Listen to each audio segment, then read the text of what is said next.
everybody, welcome to Fly Sci. So today's Fly Sci 5 is going to be about choosing your thesis lab. This is probably for people who are in graduate school and pursuing the PhD. The selection of your thesis advisor is among the most important decisions you will make in your life, literally, and it can really make or break your PhD experience. And so it's really important that you do everything that you can to make sure you make the best decision that's right for you. And so my number one piece of advice for choosing a thesis lab is do your homework. As you are considering different people to interview and to speak to, make sure you do as much research as you can online to see maybe what their publication track record looks like. Look to see if there's a website for the lab and are there people listed who are maybe alum of the lab. And then also come prepared. So let's say you select someone who you would be interested in speaking to, come prepared with a series of questions to ask this person, like, what's your funding situation like? Could you even take me on as a student?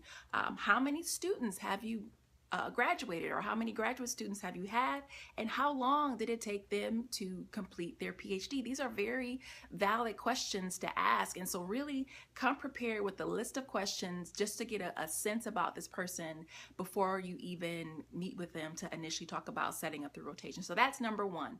Do your homework. Number two, ask yourself or know what your preferred mentoring style is.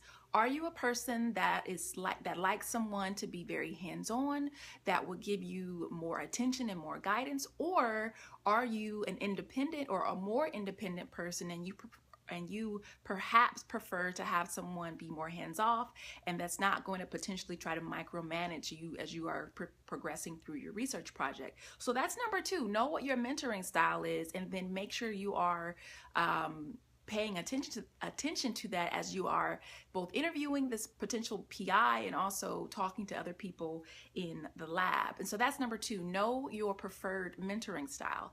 Number three, know what your preferred lab culture is. So you are joining the lab that you will be working in. So it's important to know what sort of lab you like to be in. Do you like to work in fairly small groups, or are you okay being in a lab of 40 people? So ask yourself, what sort of environment do you feel like you could perform the best in? If you like to be in more intimate environments, then maybe a smaller lab is for you. Or if you like a lab that's much bigger and maybe even has more resources, that is something that you should also keep in mind. And I would also add on to that, as a part of your sort of interview process for determining if you'll even do a rotation in this lab, ask if you could sit in on a lab meeting. I think lab meetings can be so telling about just the sort of day-to-day or just how people interact in their lab environments. And so ask to sit in on a lab meeting and then just really try to do some self-reflection about what sort of environment you think you could perform the best in. So that's number three. Know your preferred lab culture. Number four, do at least 3 rotations. Now, I say this because sometimes we get to graduate school or we get in a lab and it just seems like it's lab love at first sight, and you're like, oh, this is it, I don't even need to go and look anywhere else. And my recommendation is, even if you think that very first lab is the one for you, you just feel it in your heart and you get all tingly and you have butterflies in your stomach, I would recommend that you still take the time to do at least 2 more rotations, because you really, again, this is a very important decision that you're making, and you want to be sure that you have had an experience in a few different other types of labs to really make sure that this particular lab is going to be the right one for you. And then also, if you get in a rotation and in like 2 weeks it's awful and you're miserable and you're not happy there, then there is no reason why you should stay for another 8 weeks or however long the minimum amount of time a rotation is required. And so yeah, if there's a bad fit right away, then there's nothing wrong with abandoning ship. So that's number 5. Don't choose your thesis lab based solely on the science. And I know this is really tempting.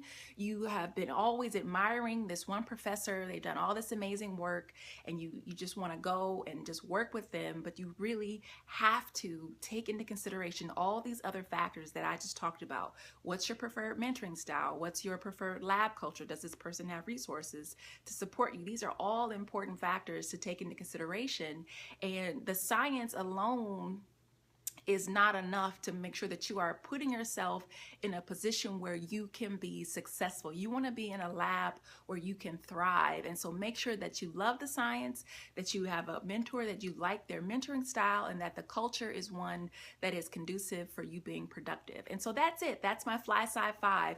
Number one, do your homework.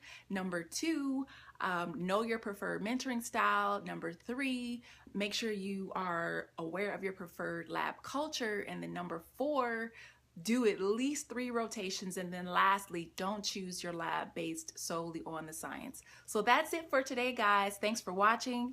Like the video, subscribe, and also if you all have any questions or topics you would like me to cover that are in this STEM professional development or professional development for STEM students, leave it as a comment below. Thanks for watching.